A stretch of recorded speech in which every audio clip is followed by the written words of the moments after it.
السلام عليكم.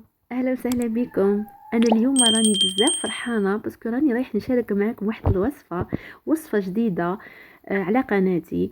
وصفه تاع خبز الدار. نتوما ما عليكم غير تشجعوني وما تنسونيش باللايك وكتبوا لي الاراء تاعكم في التعليقات كيفاش رايحه تجيكم هاد الوصفه. وصفه خبز الدار سهله سريعه بمقادير جد مضبوطه اقتصادية، خاصة سهلة وسريعة. وأنا متأكدة باللي راكم رايحين تعتمدوا على هذه الوصفة اللي بزاف بزاف بنينة وسهلة وما تحتاج بزاف حاجات. هنا ما علينا غير نقولوا بسم الله على بركة الله. بالنسبة للكاس أنا راني نستعمل هذا الكاس تاع أم وليد، ولكن يعني نتوما تنجموا يعني تستعملوا هذا الكاس. يعني هاد الكيسان راهم عندهم نفس القياس، هي هذاك ولا هذا، ولا تنجموا يعني تستعملوا هذاك اللي يشد اصلا القيس. فوالا هادو هما.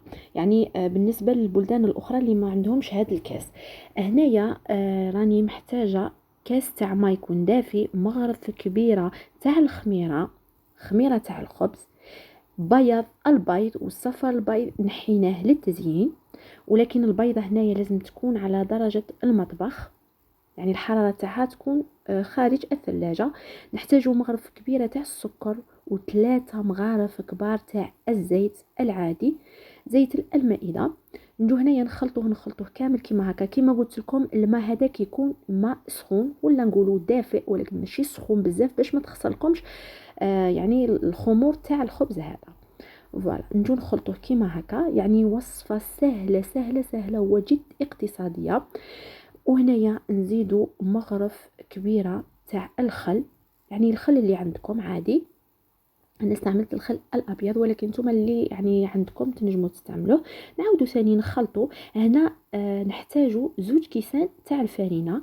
نعملو الكاس الاول، نخلطوه كامل هكا. الكاس الاول هنا مازال ما تستعملوش الملح، يعني الملح هو الاخير. هنا نجو نسمو، كل واحد ينسمو واش راه حاب. انا استعملت زريعه البسباس، نتوما تنجموا تستعملوا سانوج، جنجلان، كيما تنجموا ما تعملوا والو، ولا زعتر، ولا كل واحد حر. وبالمناسبه راه عندي مسبقا كان عندي دايره وصفه تاع خبز الدار، راكم رايحين تلقاوها في الوصفات القديمه. ومن بعد نزيدو مغرف تاع خميرة الحلويات، يعني مغرف صغيرة تكون بومبي معمرة. ونجو هنايا نعاودو نزيدو الكاس الثاني تدريجيا ونخلطو ميم طون. كيما قلت لكم هنايا جد اقتصاديه، ومايش يعني تطلب منكم تعجنوها ولا غير بفرشيطه. نقولوا فرشيطه، غير بفرشيطه هكا تنجموا تخدموها. شوف كيفاش تخدموا، يعني خبطوا عاودوا طلعوا، عاودوا خبطوا عاودوا طلعوا. هذه يعني تختلف الوصفه اللي سبق ليا وعطيتها لكم، راكم رايحين تلقاوها في الفيديوهات تاوعي القدام. واللي راهي حابه يعني وصفات اخرى، راني شاركت معكم بزاف وصفات في فيديوهات القدام، روحوا بركوا للقناه. هنايا في الاخير كامل ولا من الاخير نديروا مغرف صغيره تاع الملح، يعني ما تعمروهاش بزاف لان رانا رايحين نضيفوا واحد المنتوج يعني يكون اصلا مالح. ولكن اللي ماشي يعني يضيف ينجم يستعمل الملح على قيس يعني الخبز تاعو. ونجو هنايا ندهنوا كامل البلا تاعنا ونديروا عليه الفرينه.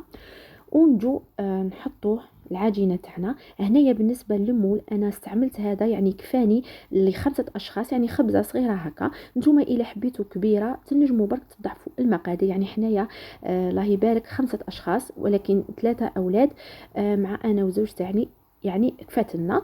ولكن نتوما يعني الى حبيتوا حجم كبير ما عليكم غير تزيدوا المقادير تاعكم تضعفوهم. بعد هنايا نولوا للصفار البيض هذاك اللي احتفظنا به من الاول، نديروا عليها شويه تاع الحليب شويه تاع الخل. ونجو نطالو كامل هكا نسقموا العجينه تاعنا. ونجو نديروا لها هكا، نجو يعني نحطوا نطالو عليها هذاك الصفار البيض. من بعد نجو حاجه اللي قلت لكم اضافيه اللي تعطي لكم ذوق اكثر من رائع عليها. قلت لكم ما ديروش بزاف الملح، ولكن الا ما درتوش هذا الجبن يعني تنجموا تملحوا الخبز تاعكم عادي. انا يعني ما درتش بزاف تاع الملح باسكو الفرماج اصلا كما تعرفوا الجبن فيه الملح. نجو نديروه كيما هكا. واللي ما عندهمش الجبن ينجموا يخلوه بلا ما يزينوه ولا تزينوه باي حاجه عندكم. ولا حبيتوه حلو ما تزيدوش عليه الملح، زيدوا عليه مغرف تاع السكر يخرج لكم حلو تشربوا به القهوه. فوالا كيما راكم تشوفوا هنايا نرفدو نحطوه في الفرن على درجه حراره 180. انا يعني عندي فونتيلاتور، يعني شعلت الفونتيلاتور، وانتم يعني تنجموا تشعلوه من التحت. كي تشوفوه بدا يطيب لكم من التحت تشعلوا له من الفوق. فوالا هذه هي. انا خليته حوالي 50 دقيقه، لانه فونتيلاتور يعني كل واحد وكيفاش الفرن تاعو، يعني نتوما راكم متعودين على الفرن تاعكم وعلى بالكم كيفاه. من بعد هنايا شوفوا البنات كيفاش خرج لي. كما قلت لكم دهنوا البلاط تاعكم باش يخرج لكم ومن بعد يتنحى لكم بكل سهوله. نتوما خلوه يبرد، انا يعني ما خليتوش يبرد هنا بزاف باش نشاركه معاكم. انا درتو يعني العشاء. شوفوا كيفاش يجي، يعني يجي خفيف وطري. هنايا راني رايح نقطعه معاكم باش تشوفوا كيفاش يجيكم. واي امراه لازم يكون عندها هذا الموس تاع المنشار، هذا لازم يكون عندك في المطبخ، لانه هو اللي رايح يعاونك في بزاف بزاف حاجات، يعني سوا كيكه سوا خبز سوا رايح يعاونك. يعني اشريه هذا الموس. فوالا كيما راكم تشوفوا، شوفوا كيفاش جات من داخل، جات قطنيه. فوالا البنات هذه هي وصفتنا، ان شاء الله نتوما تاني تجربوها وتنال اعجابكم. هنا البنات ما عليكم غير ديروا لي لايك وتشجعوني، وكل تفاعل منكم اكيد رايح يحافزني وراه رايح يخليني نستمر معاكم. وكل ما تشجعوني كل ما راني مستعده اني ندير لكم وصفه، كما نقدر ندير لكم وصفه يوميا. عليكم غير بالتشجيع تاعكم. وشكرا لاي وحده دخلت جديده، وشكرا للمتتبعات الاوفياء اللي راهم يتبعوني وراهم يديروا لي كومونتير. نفرح بزاف كي نشوف لي كومونتير تاعكم. هذه هي، جربوها يا البنات وردوا لي الخبر. شوفوا كيفاش تجي قطنيه سهله سريعه وما تطلبش بزاف حاجات. هنا ما عليا غير نقول لكم استودعكم الله الذي احبكم فيه. سلام.